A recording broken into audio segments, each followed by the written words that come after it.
Bueno, entonces, en esta segunda parte mencionamos esta cuestión de que debiéramos ser buenos críticos, ¿no? Como son los críticos de arte, los críticos literarios o los críticos gastronómicos, para poder ver aquellos aspectos ocultos y entender que forma parte de un proceso más en el proceso de enseñanza y aprendizaje.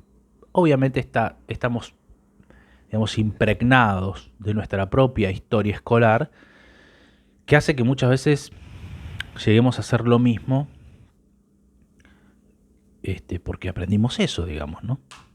Entonces, ¿qué supone, digamos, aprender también de una instancia de evaluación? Dicen las autoras, supone una metacognición.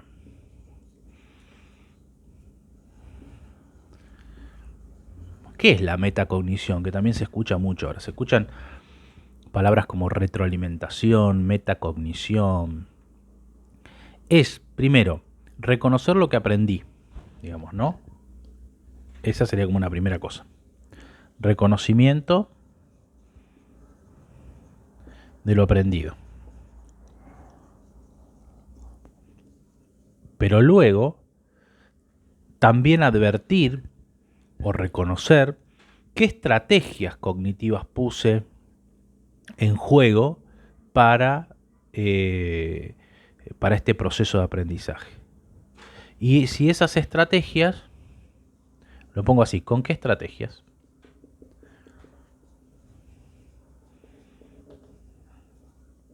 ¿En cuánto favorecieron y en cuánto dificultaron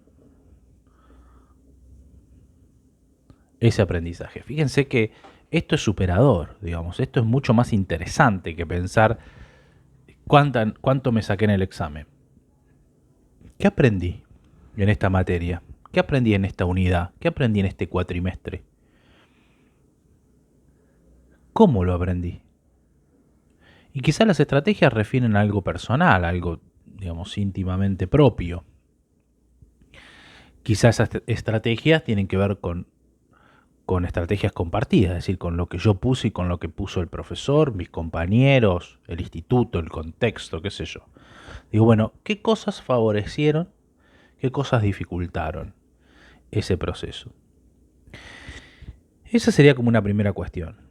La segunda cuestión es, bueno, ¿para qué evaluamos?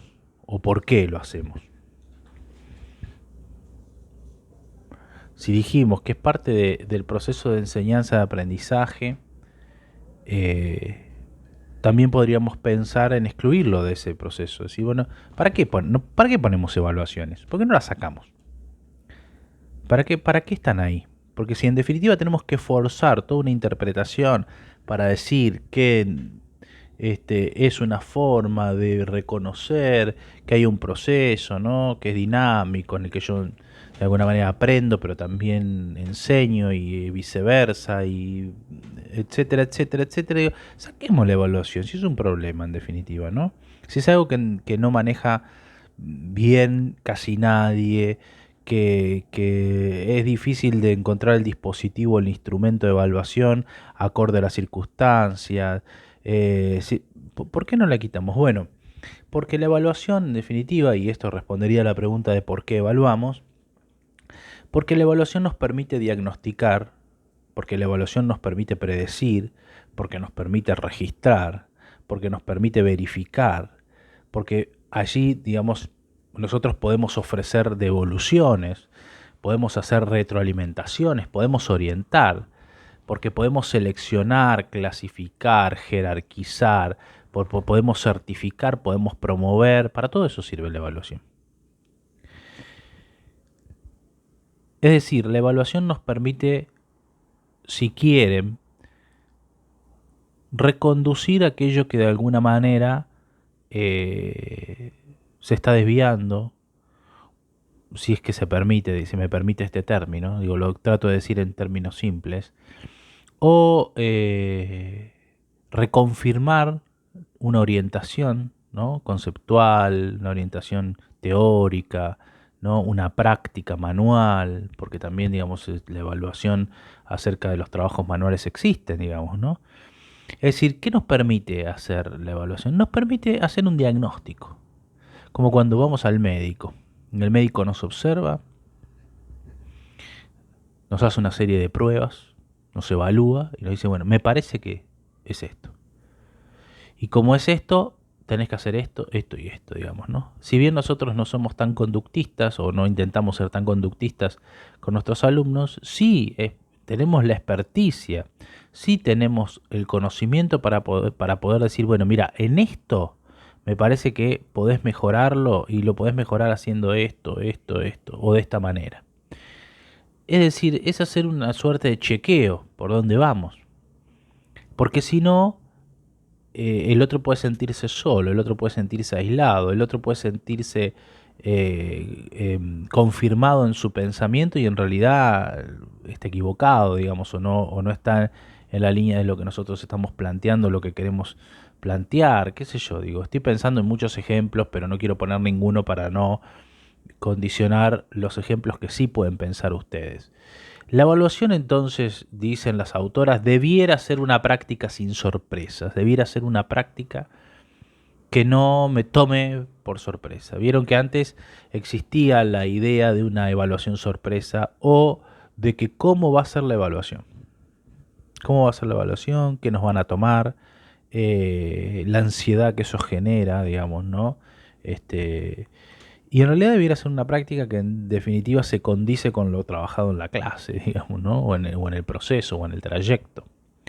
No debiera ser algo sorpresivo. Si es algo sorpresivo, entonces significa que no tiene nada que ver con lo que estamos viendo, o que no tiene que ver con lo que nosotros conocemos. Uno se sorprende frente a lo desconocido, o a lo intempestivo, no frente a lo conocido. Entonces, bueno, acá volvemos a la cuestión que habíamos planteado al inicio. La evaluación entonces tiene como dos cuestiones, ¿no? La función pedagógica, que refiere a todo lo que venimos diciendo, pero también la función de certificación, ¿no? También la evaluación sirve para certificar, también la evaluación sirve para acreditar saberes, también sirve para pasar de año, también sirve para obtener títulos. Podrá ser más o menos lamentable según la mirada de cada uno de nosotros, pero es así. Entonces, esos aspectos determinan cuándo una evaluación es una evaluación para el aprendizaje, ¿no? Una evaluación para el aprendizaje es esa evaluación que uno hace, ¿no? Planteando un futuro inmediato, ¿no? Hablando del alumno y de los profesores, ¿no? Que es distinta a una evaluación formativa. La evaluación formativa supone periodos más largos. La evaluación formativa incluye a los estudiantes, incluye al profesor, pero también incluye a otros, incluye un universo posible. Digamos, ¿no? Cuando uno forma alumnos, está pensando no en un futuro inmediato, está pensando a largo plazo. Está pensando en mundos posibles, si quieren, ¿no? Está pensando en todas las posibilidades profesionales, en los distintos contextos, conocidos y desconocidos. Cuando uno forma, no brinda herramientas vinculadas a un periodo determinado de tiempo. Brinda herramientas que incluso nos permitan cambiar, ¿no?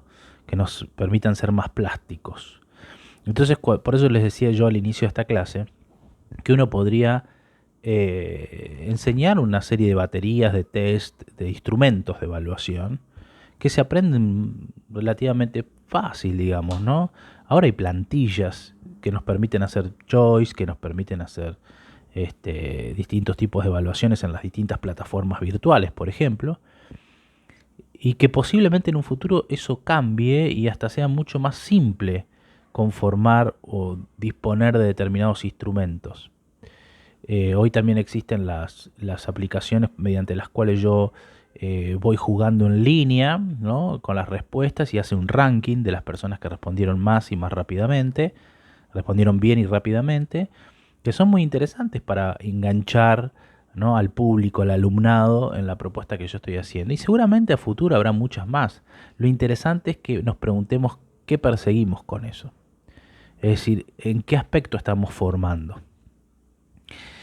Eh, y por último, mencionar algo que las autoras también enfatizan, y es si aceptamos, porque esto, digamos, en los discursos pedagógicos actuales está muy presente, si aceptamos que hay puntos de partida diferentes, por lo tanto es que hay ritmos y formas de aprendizaje distintas, entonces lo que se aprende puede estar estandarizado. Los estándares evaluativos pueden ser planteados bajo esa forma. ¿Por qué hay muchos que ideológicamente están en contra de las pruebas PISA, ¿no? De estos estándares de evaluación a nivel mundial? Están en desacuerdo muchos porque dicen esas pruebas no responden a la idiosincrasia de los pueblos. Esas pruebas responden a estándares generalizados que sí, que sirven para establecer un ranking y que sirven también para considerar qué conocimientos son valiosos, entre comillas, en distintas partes del mundo, o en todo el mundo, si quieren. Pero eso no responde a las trayectorias escolares. Entonces, si uno dice que las trayectorias escolares son particulares, entonces es difícil pensar en pruebas o exámenes estandarizados, ¿no?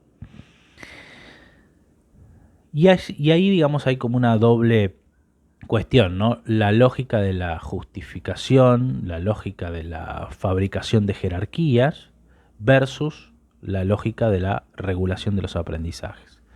Es decir, la idea de que hay determinadas jerarquías o niveles de conocimiento que están tipificados y a los cuales puedo llegar. Ustedes conocerán muy bien los exámenes o los estándares para los exámenes internacionales.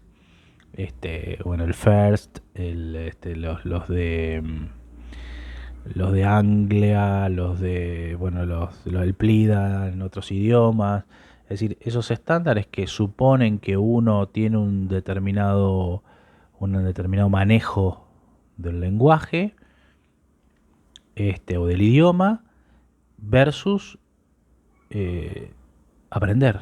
Yo he conocido gente que ha rendido el FIRST estudiando de memoria, por lo tanto no puede reproducir una oración en inglés. Entonces la pregunta es, ¿aprendió? Y bueno, la respuesta es fácil, digamos, no.